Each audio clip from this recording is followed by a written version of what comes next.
Historias para Catecismo. La verdadera sabiduría cristiana se encuentra en el Catecismo. Escúchanos y disfruta cada día de una historia nueva que ilustre los principios doctrinales de nuestra fe. Ya sea que te presentemos vidas de santos, anécdotas de cristianos o libros de espiritualidad católica, en Historias para Catecismo encontrarás el material necesario para disfrutar más de las verdades de la fe. Acompáñanos. 11 de mayo. San Mamerto. Arzobispo y confesor, 475. San Mamerto fue lucero brillante y esplendoroso de la Iglesia de las Galias. Durante el siglo V procedía probablemente de familia vienesa, y su educación fue confiada a San Aniano, obispo de Orleans, quien tomó muy a pechos la primera formación de su discípulo. En la escuela de maestro tan ilustre por la santidad de su vida, la pureza de su fe y vastos conocimientos, hizo Mamerto rápidos progresos en virtud y letras. Refiere Surio que yendo Aniano desde Orleans a Arles el año 451, se detuvo en Viena, su pueblo natal, y se hospedó en casa de Mamerto, hombre acaudalado que, a la sazón, se hallaba en el artículo de la muerte, pero San Aniano le curó con solo hacer sobre él la señal de la cruz. En 463, San Mamerto ocupaba dicha sede, y su sabiduría y santidad son elogiadas por San Avito, uno de sus más egregios sucesores, y San Sidonio Apolinario, obispo de Clermont, no siendo aventurado a afirmar que vínculos de amistad, y quizás de parentesco, unían a San Mamerto con las nobles familias de las Avitos y Apolinarios. Fuera de eso, tenía nuestro santo un hermano de nombre preclaro en la iglesia, el presbítero y poeta Claudiano Edicto, y, además, una hermana casada y un sobrino por nombre Petrello, pues ha conservado la historia cartas de San Sidonio Apolinario a Petrello para consolarle del fallecimiento de su tío Claudiano. Discusiones acerca de la primacía episcopal.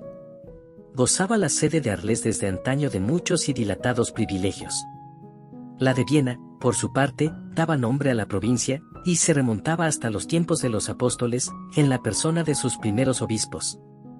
La creación de la metrópoli de Arles privó a la de Viena de algunos sufragáneos, y ello fue causa de que ambas sedes metropolitanas se disputaran durante largos años el título de primada. Ocurrió que poco después de su elevación al episcopado, asistió San Mamerto a los funerales de San Petronio, obispo de Die. La asamblea de los fieles eligió para sustituir al difunto a un hermano suyo, el sacerdote Marcelo, cuyo nombre figura en el martirologio a 9 de abril.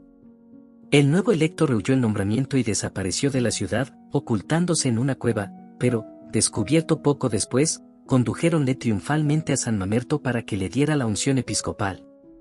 En vista de los tenebrosos manejos del partido arriano, apoyado por los burgundios o borgoñones, y dadas las instancias apremiantes de todo un pueblo, temeroso de que su elegido se ocultara aún en alguna soledad, creyó el arzobispo Mamerto que era obligación suya adelantar los acontecimientos y consagrar al nuevo obispo antes de prevenir al arzobispo de Arles, metropolitano de Die.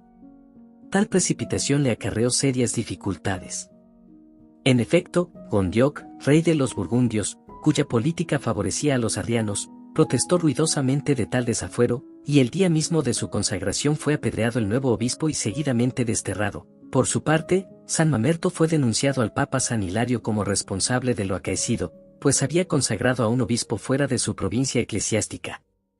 Dispuso entonces el sumo pontífice, engañado por Gondioc, que Leoncio, arzobispo de Arles, convocase un sínodo compuesto de 20 obispos, los cuales enviaron al sucesor de San Pedro a uno de sus colegas con una carta aclaratoria, firmada por los prelados. Contestóla el vicario de Cristo en 464, prescribiendo que San Verano, obispo de Vence, amonestase a Mamerto y recabase del mismo, en nombre de la Santa Sede, la promesa de abstenerse en adelante de hacer ordenaciones ilegales, so pena de verse depuesto del cargo y privado de todo privilegio. El propio sumo pontífice dirigió también, por aquel mismo tiempo, otra carta a los obispos de las provincias de León, de Viena, de las dos Narbonesas y de los Alpes, lamentando lo acaecido a Mamerto, e invitándolos a abstenerse de toda usurpación unos con otros, y a someterse a la autoridad del arzobispo de Arles, a quien concedía el privilegio de convocar a concilio las 5 provincias eclesiásticas. Recibió Mamerto esta amonestación con los mismos sentimientos con que, en otros tiempos, recibiera San Pedro la de San Pablo, y se sometió a las normas publicadas por los obispos en aquel sínodo. Años después, la sede de Die fue agregada a las sufragáneas de Viena, ello era una satisfacción que se hacía a la memoria de Mamerto. Por lo demás, el respetuoso silencio que el arzobispo guardó en tal circunstancia, pone bien de manifiesto su admirable humildad y su ejemplar sumisión a los mandatos del Papa. Las rogativas, 468. A otras pruebas sometió el Señor a su siervo. Viena no era ya aquella ciudad pía, regada y santificada con la sangre de tantos mártires. Los crímenes de los vieneses clamaban venganza al cielo, y le merecieron, juntamente con el abandono de sus santos patronos, los rigores de la justicia divina, como lo atestigua San Avito, discípulo de San Mamerto y más adelante sucesor suyo en el episcopado. Por aquellos días, escribe, presenciáronse en la ciudad de Viena pavorosos prodigios, aterrada estaba la gente, pues los incendios se sucedían sin interrupción. Ruidos lúgubres turbaban el silencio de las noches, y los desórdenes de la naturaleza parecían presagiar los funerales del linaje humano. Hasta las fieras hicieron irrupción en la ciudad vagando por el espacioso foro. Cundía el pánico en los ciudadanos, algunos de los cuales solo veían en tales sucesos tristes efectos de la casualidad, en tanto que otros los tomaban como avisos del cielo, cifrando su salvación únicamente en la divina misericordia. Por grande que fuese la amargura de su alma, esperaban con impaciencia la proximidad de la fiesta de la Pascua, confiando que el Señor pondría en aquel día término a sus males y ansiedades. Empero, la vigilia misma de Pascua, y en ocasión de hallarse reunidos los cristianos en la iglesia, prodújose en la ciudad formidable incendio. Interrumpiéronse las ceremonias sagradas, quedando solo el arzobispo en oración. Escuchó el Señor la férvida plegaria de su siervo en favor del pueblo y el temible azote se detuvo repentinamente, siguiendo afortunadamente a la aflicción la alegría pascual. Durante aquellas memorables vigilias, prosigue San Avito, concibió el santo pontífice la idea de las rogativas, y entre Dios y él fijaron las ceremonias y preces, que hoy repite el universo católico. Tratóse luego en conferencias privadas de la manera y fecha de ponerlas por obra. Temíase que el Senado de Viena se opusiese a ello, empero, la elocuencia y, sobre todo, las oraciones del digno prelado ablandaron los corazones de tal forma que, lejos de resistir, sus ovejas, compungidas, se adelantaron en la celebración. Los 3 días que preceden a la Ascensión, se dedicaron a preparar esta solemnidad mediante el ayuno, el canto de las letanías y las procesiones. Con el fin de probar el fervor de su grey, indicó Mamerto como estación del primer día, las iglesias más cercanas a las murallas de la ciudad, para los días siguientes señaló un término más apartado y tal era la acendrada piedad de los fieles, que a nadie pareció demasiado larga la peregrinación. Tal fue la institución de las rogativas, por las cuales la ciudad se vio libre de las calamidades que la amenazaban.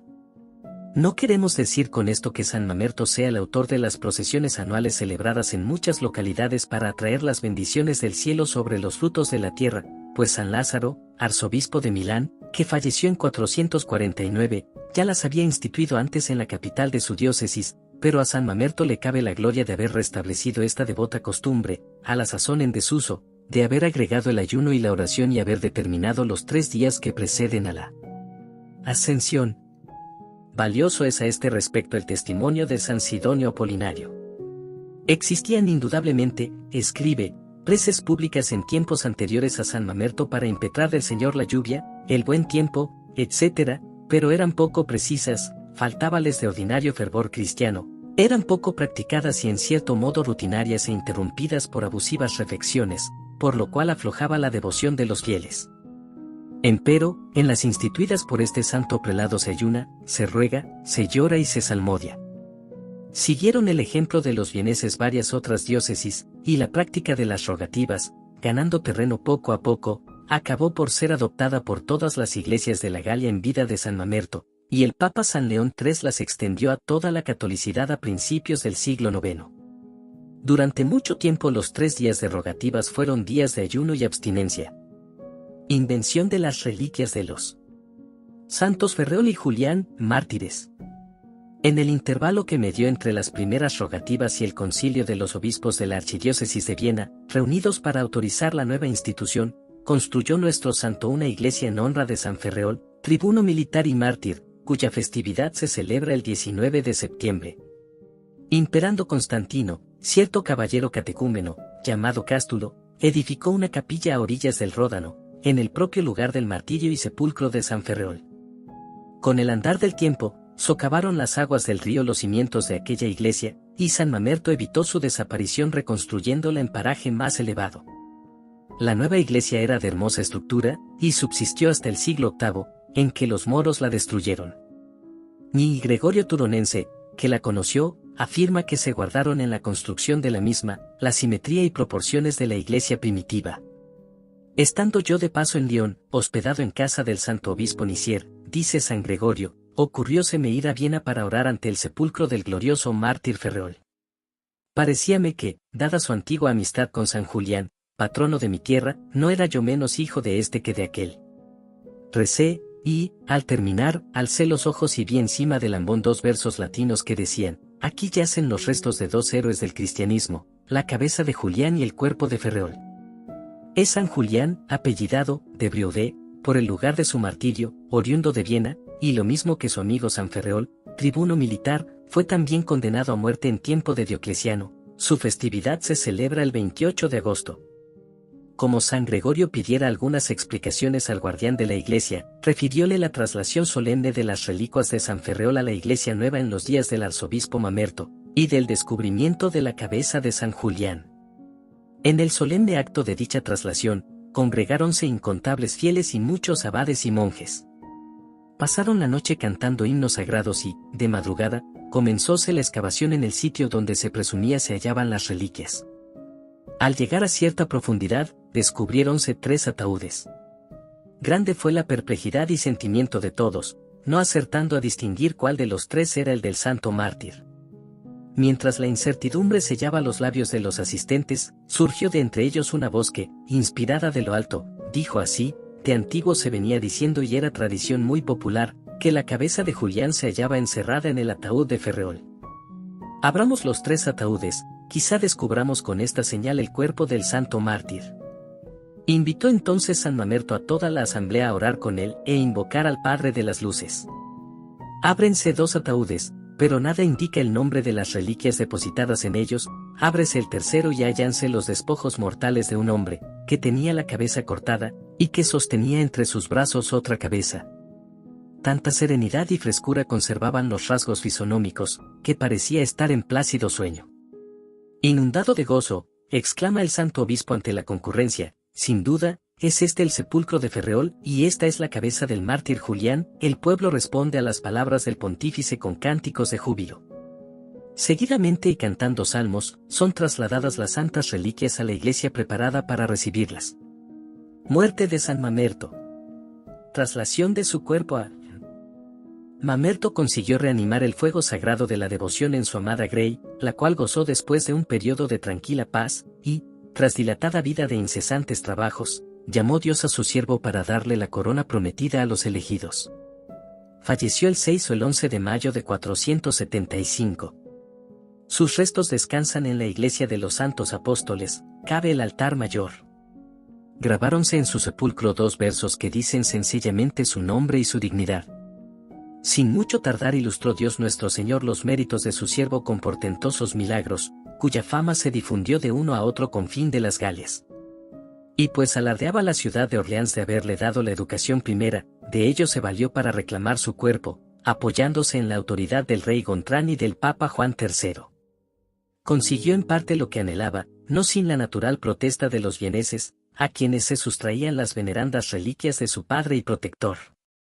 Depositáronse en la iglesia de la Santa Cruz las preciosas reliquias de San Mamerto que los de Orleans consiguieron llevarse, y se fundó una colegiata de clérigos denominados mamertinos, los cuales cantaban el oficio divino ante las reliquias del santo.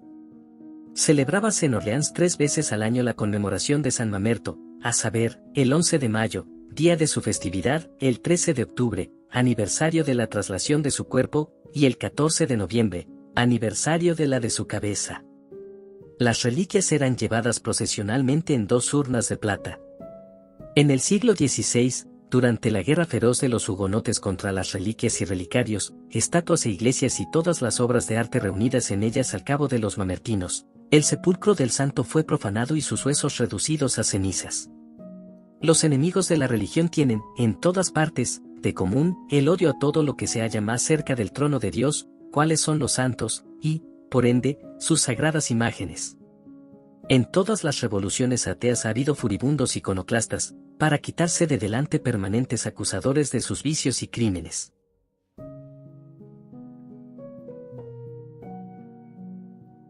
El sepulcro de San Mamerto en Viena. Conviene añadir que la traslación de las reliquias a Orleans fue todo menos una solemne ceremonia y que ni aún fue celebrada de día. Es tradición muy antigua que los restos del santo prelado fueron sigilosamente sustraídos, y el dictamen de la arqueología concierta en esto con la tradición popular.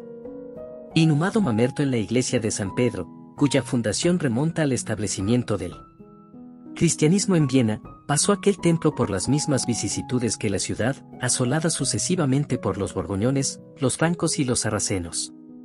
Solo quedaban algunos restos de la basílica primitiva a principios del siglo X, cuando el conde Hugo, que reinaba en Viena en nombre de su pariente Luis III el Ciego, emprendió la restauración de la iglesia y abadía de San Pedro.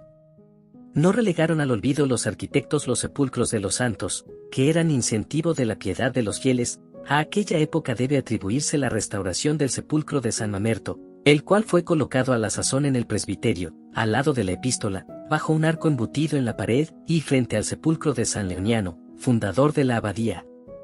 Despareció pronto tal armonía y disposición, pues, peligrando las reliquias fue tapiado dicho arco, y se ocultó el sarcófago tras tosca pared para evitar profanaciones. A pesar de ello, esas providencias para conservar el precioso depósito de nuevas depredaciones fueron insuficientes. Antiguos documentos dan fe de que, en 1026, todavía existían dichas sagradas reliquias. Empero, cuando en 1251, por orden del Papa Inocencio IV, se procedió al levantamiento de los cuerpos santos de aquella iglesia, ya no se menciona el de San Mamerto. En aquel intervalo sobrevino el rapto de sus principales reliquias.